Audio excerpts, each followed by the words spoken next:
Assalamualaikum warahmatullahi wabarakatuh. Salam, Om Swastiastu, Namo Buddhaya, Salam Kebajikan.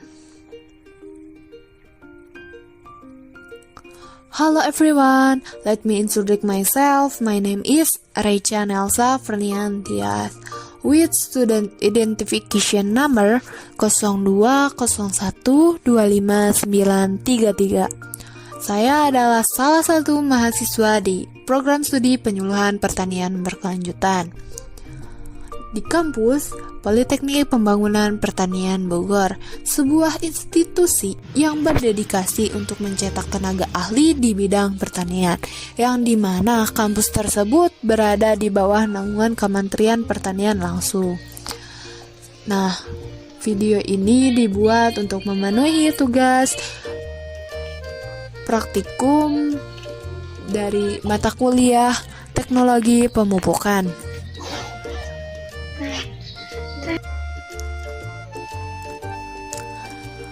Nah, tujuan saya bukan hanya untuk memenuhi tugas akademik, tetapi juga untuk berbagi pengetahuan dan ilmu mengenai bagaimana cara melakukan pemupukan yang efektif dan efisien.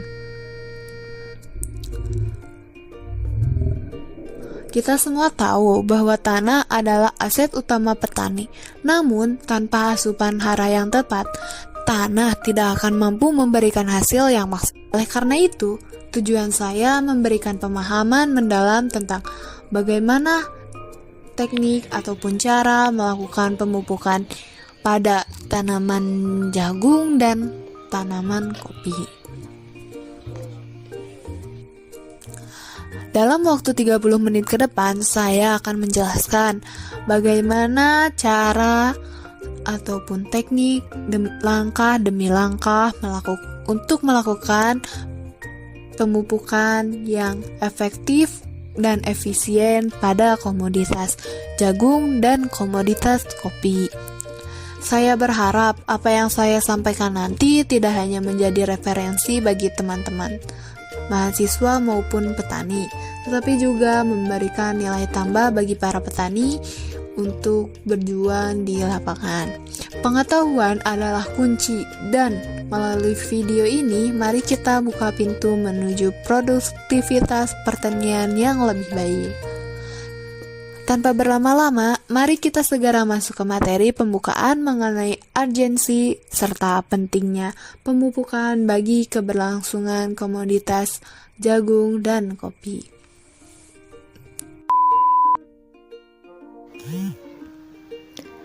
Nah, di sini kita mulai memasuki lahan jagung. Sebelum kita masuk ke teknis di lapangan, saya telah merangkum 2 referensi jurnal yang menjadi landasan praktikum saya kali ini. Pertama-tama, mari kita lihat apa kata hasil penelitian ataupun jurnal tentang tanaman jagung ini. Berdasarkan berbagai hasil riset, jagung tergolong sebagai tanaman yang memiliki responsivitas yang sangat tinggi terhadap unsur nitrogen. Dalam ringkasan jurnal tersebut ditegaskan bahwa pengaplikasian pupuk NPK dengan komposisi berimbang tidak sekadar memacu pertumbuhan tinggi tanaman, namun memiliki peran krusial dalam mempercepat fase pengisian biji secara optimal.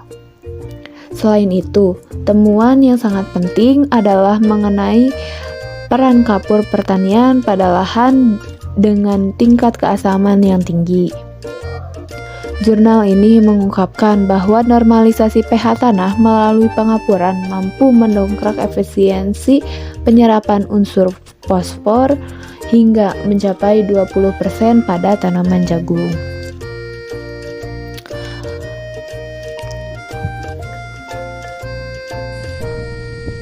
Persiapan yang matang dalam kegiatan pemupukan dimulai dengan penyediaan alat-alat pendukung yang berfungsi untuk menjamin presisi dan efisiensi di lapangan.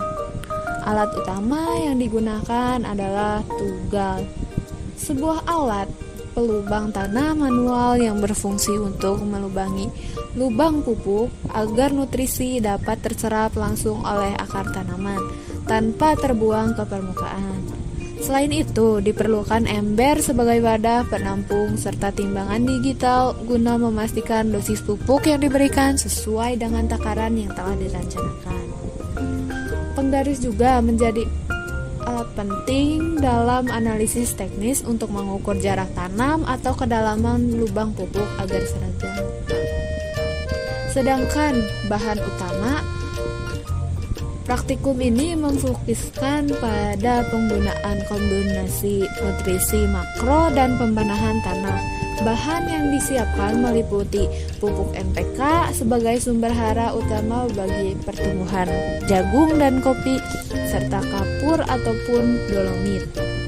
Penggunaan kapur atau dolomit sangat krusial, terutama pada tanaman kopi, karena berfungsi untuk menetralkan keasaman tanah, sekaligus menyediakan unsur kalsium dan magnesium yang dibutuhkan untuk kualitas biji. Seluruh alat dan bahan ini merupakan satu kesatuan yang tidak terpisahkan untuk mencapai target pemupukan yang efektif dan berkelanjutan.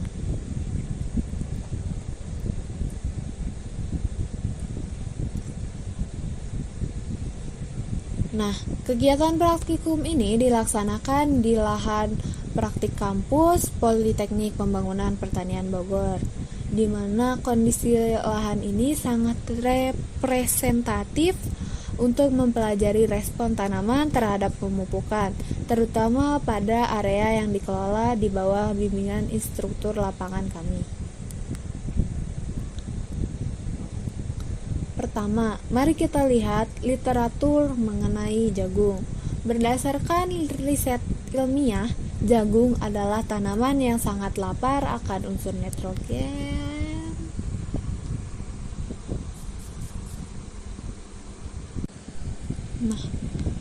Nah, kapan sih waktu yang tepat untuk melakukan pemupukan itu? Untuk jagung, pemupukan dilakukan di awal tanam saat fase vegetatif cepat.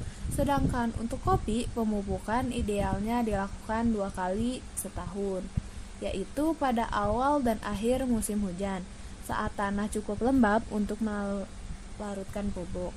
Dosis yang kita gunakan hari ini telah sesuai dengan rekomendasi teknis agar efisien dan tidak mencemari lingkungan. Penentuan dosis dan waktu pemupukan merupakan tahapan krusial yang harus direncanakan dengan matang, agar pemberian nutrisi menjadi efisien dan tepat sasaran.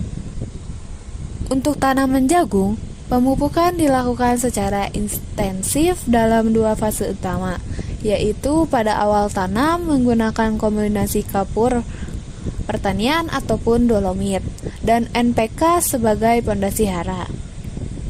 Kemudian dilanjut fase vegetatif dengan penambahan urea untuk memacu pertumbuhan batang serta daun. Strategi ini sangat penting karena jagung memiliki siklus hidup yang relatif singkat, sehingga membutuhkan asupan nutrisi yang cepat tersedia. Sebaliknya, untuk tanaman kopi yang merupakan tanaman tahunan, jadwal pemupukan dilakukan secara berkala, sebanyak 2 kali dalam setahun, yaitu pada awal musim hujan untuk merangsang tumbuhnya tunas baru, dan pada akhir musim hujan sebagai cadangan energi saat fase pengisian buah.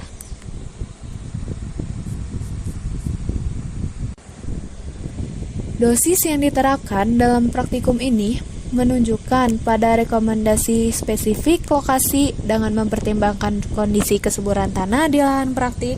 Penggunaan kapur ataupun dolomit diberikan lebih awal atau bersamaan dengan pupuk dasar untuk menetralkan pH tanah, sehingga unsur hara dalam NPK dapat diserap secara maksimal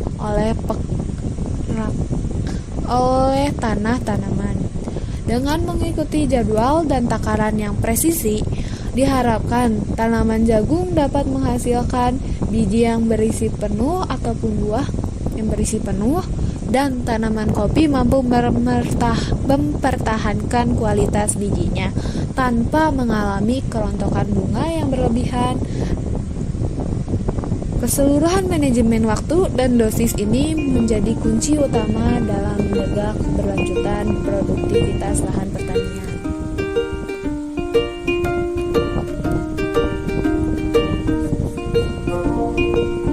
Selanjutnya saya akan menjelaskan langkah demi langkah pemupukan pada tanaman jagung. Langkah pertama yang harus dilakukan adalah melakukan sanitasi pada lahan jagung tersebut. Pastikan area di sekitar lahan jagung tersebut bersih dari gurama ataupun rumput liar, agar tidak terjadi persaingan hara antara tanaman utama dan gulma. Mengapa? Karena gulma ataupun rumput liar adalah kompetitor utama. Jika gulma dibiarkan, nutrisi yang kita berikan tidak akan terserap maksimal oleh jagung, melainkan justru menyuburkan tanaman liar ataupun gulma tersebut. Selanjutnya,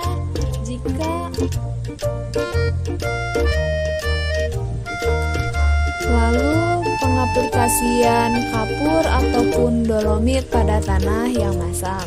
Unsur hara seringkali terikat dan tidak bisa diserap akar.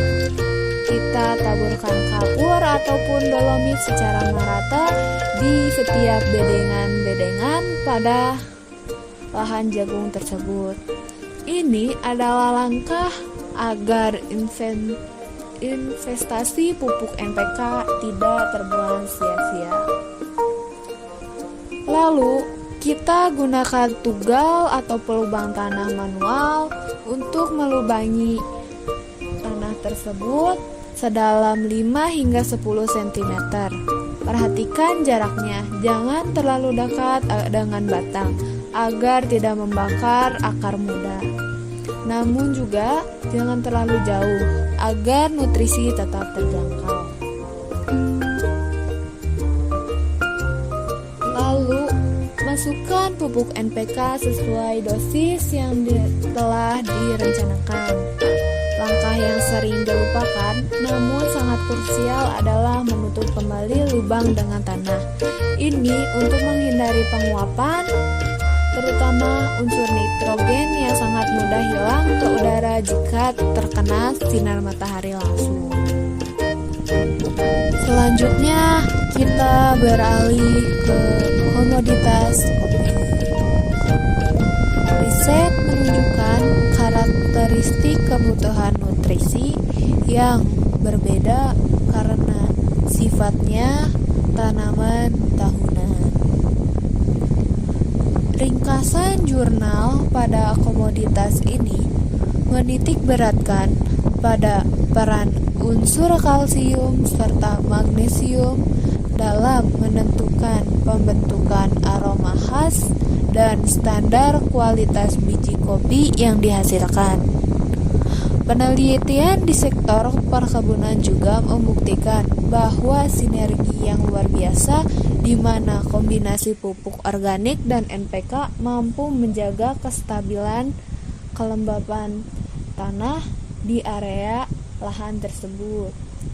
Hal ini menjadi sangat kritis, terutama saat tanaman memasuki musim kemarau atau sedang berada dalam fase krusial pembuahan. Selanjutnya saya akan menjelaskan langkah demi langkah pemupukan pada tanaman jagung. Langkah pertama yang harus dilakukan adalah melakukan sanitasi pada lahan jagung tersebut. Pastikan area di sekitar lahan jagung tersebut bersih dari gurama ataupun rumput liar, agar tidak terjadi persaingan hara antara tanaman utama dan gulma. Mengapa? Karena gulma ataupun rumput liar adalah kompetitor utama. Jika gulma dibiarkan, nutrisi yang kita berikan tidak akan terserap maksimal oleh jagung, melainkan justru menyuburkan tanaman liar ataupun gulma tersebut. Lalu pengaplikasian kapur ataupun dolomit pada tanah yang masam. Unsur hara seringkali terikat dan tidak bisa diserap akar. Kita taburkan kapur ataupun dolomit secara merata di setiap bedengan-bedengan pada lahan jagung tersebut. Ini adalah langkah agar investasi pupuk NPK tidak terbuang sia-sia. Lalu, kita gunakan tugal atau pelubang tanah manual untuk melubangi tanah tersebut sedalam 5 hingga 10 cm. Perhatikan jaraknya, jangan terlalu dekat dengan batang agar tidak membakar akar muda. Namun juga jangan terlalu jauh agar nutrisi tetap terjangkau. Lalu, masukkan pupuk NPK sesuai dosis yang telah direncanakan. Langkah yang sering dilupakan, namun sangat krusial adalah menutup kembali lubang dengan tanah. Ini untuk menghindari penguapan, terutama unsur nitrogen yang sangat mudah hilang ke udara jika terkena sinar matahari langsung. Selanjutnya adalah langkah-langkah pemupukan pada tanaman kopi. Kopi adalah tanaman tahunan. Dengan lahan yang luas, kita mulai dengan membersihkan serasah daun dan rumput di bawah tajuk pohon. Pembersihan ini bertujuan agar pupuk langsung bersentuhan dengan tanah dan mempermudah penetrasi air hujan membawa nutrisi ke akar. Lalu, taburkan kapur atau dolomit secara melingkar. Untuk kopi, pengapuran bukan hanya soal pH, tetapi juga soal penyediaan struktur tanah yang lebih ramah untuk pertumbuhan akar tunggangnya. Berbeda dengan jagung, pada kopi kita membuat parit dangkal melingkar mengikuti lebar tajuk. Taburkan NPK merata di dalam parit ini. Metode ini memastikan distribusi nutrisi merata ke seluruh ujung akar serabut yang aktif menyerap hara. Mengapa kita spesifik menyebut dolomit? Kopi membutuhkan magnesium untuk proses fotosintesis yang menghasilkan energi bagi pembentukan biji, dan kalsium untuk kekuatan jaringan kayu, agar pohon tidak mudah patah saat buah lebat. Selanjutnya, kita beralih ke komoditas kopi. Riset menunjukkan karakteristik kebutuhan nutrisi yang berbeda karena sifatnya tanaman tahunan. Ringkasan jurnal pada komoditas ini menitik beratkan pada peran unsur kalsium serta magnesium dalam menentukan pembentukan aroma khas dan standar kualitas biji kopi yang dihasilkan. Penelitian di sektor perkebunan juga membuktikan bahwa sinergi yang luar biasa di mana kombinasi pupuk organik dan NPK mampu menjaga kestabilan kelembapan tanah di area lahan tersebut. Hal ini menjadi sangat kritis, terutama saat tanaman memasuki musim kemarau atau sedang berada dalam fase krusial pembuahan.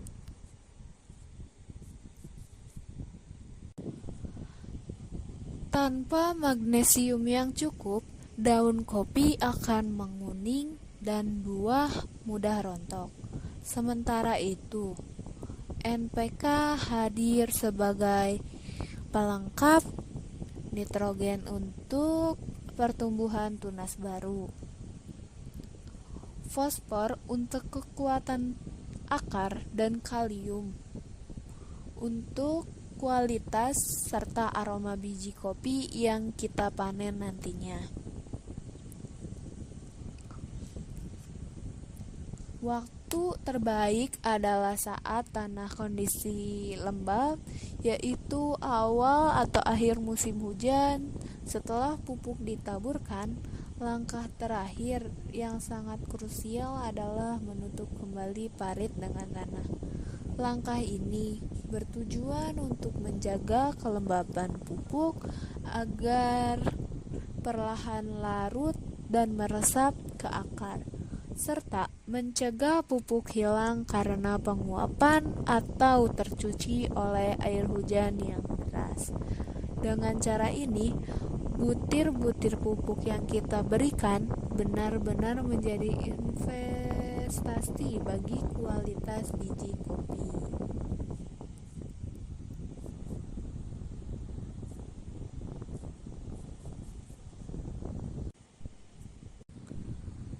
Rekan-rekan semua dan sobat tani, kita telah sampai di penghujung video ini.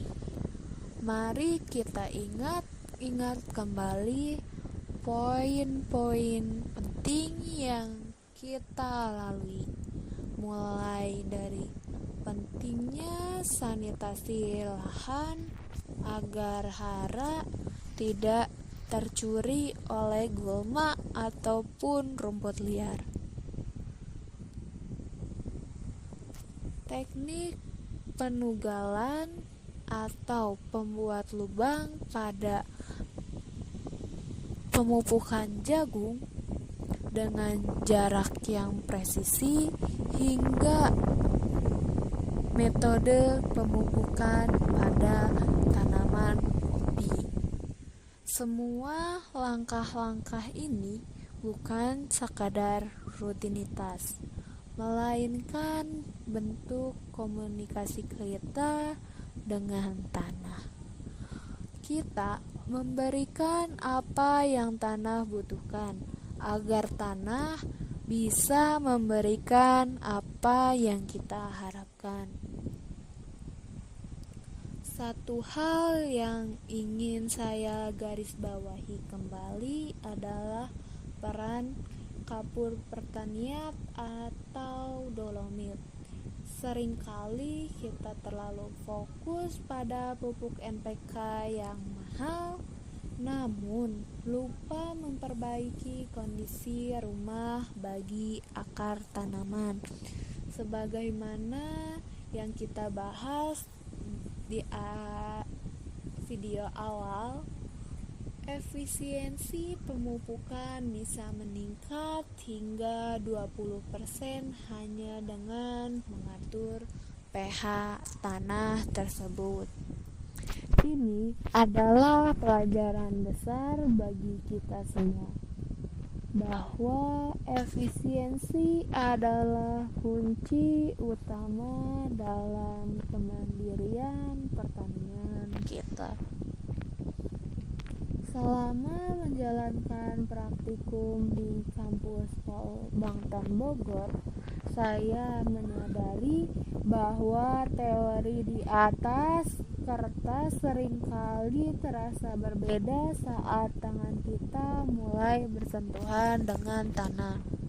Di bawah bimbingan para dosen bersama teman-teman, saya belajar tentang kesabaran, menimbang pupuk per gram, memastikan kedalaman lubang untuk pupuk tepat sasaran. Itu semua melatih ketelitian kita sebagai calon penyuluh. Pertanian bukan hanya soal otot, tetapi soal rasa dan logika. Menjadi mahasiswa penyuluhan memberikan saya perspektif baru. Tugas kita nanti bukan hanya untuk menyuruh petani memupuk, tetapi juga mendampingi mereka memahami mengapa pemupukan itu perlu. Kita adalah jembatan informasi. Video ini adalah salah satu upaya kecil saya belajar menjembatani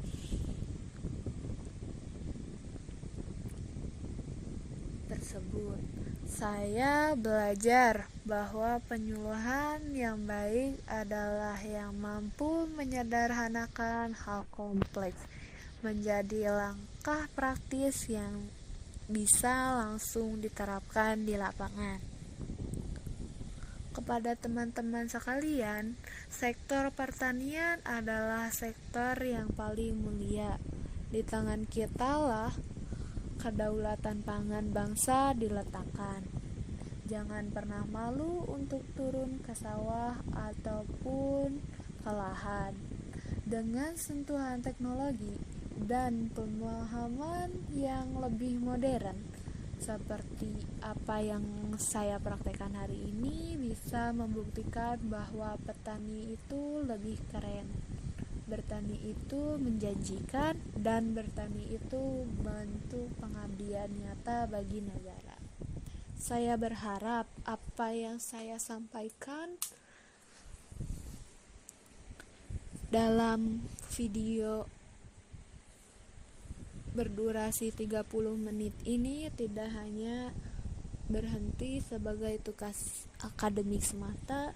Semoga video ini bisa menjadi referensi sederhana bagi para petani di luar sana yang mungkin sedang ragu menentukan dosis pupuk. Mari kita jadikan setiap jengkal lahan kita produktif namun tetap lestari. Pemupukan yang bijak adalah pemupukan yang memikirkan masa depan tanah, bukan hanya hasil panen hari ini. Terima kasih yang sebesar-besarnya saya sampaikan kepada dosen dan seluruh rekan-rekan saya yang membantu dalam proses pengambilan foto ataupun video ini. Tanpa dukungan kalian, pembelajaran tidak akan berjalan maksimal. Akhir kata, mari kita terus belajar, bereksperimen, dan berinovasi demi pertanian Indonesia yang lebih kuat, mandiri, dan berkelanjutan. Saya, Reicha Nelsa Ferniantias, salah satu mahasiswa Politeknik Pembangunan Pertanian, pamit untuk undur diri. Mohon maaf atas segala kekurangan dalam penyampaian saya. Selamat menanam, selamat berkarya, dan sampai jumpa di kesempatan berikutnya. Salam sehat, salam semangat, salam sejahtera, dan salam pertanian.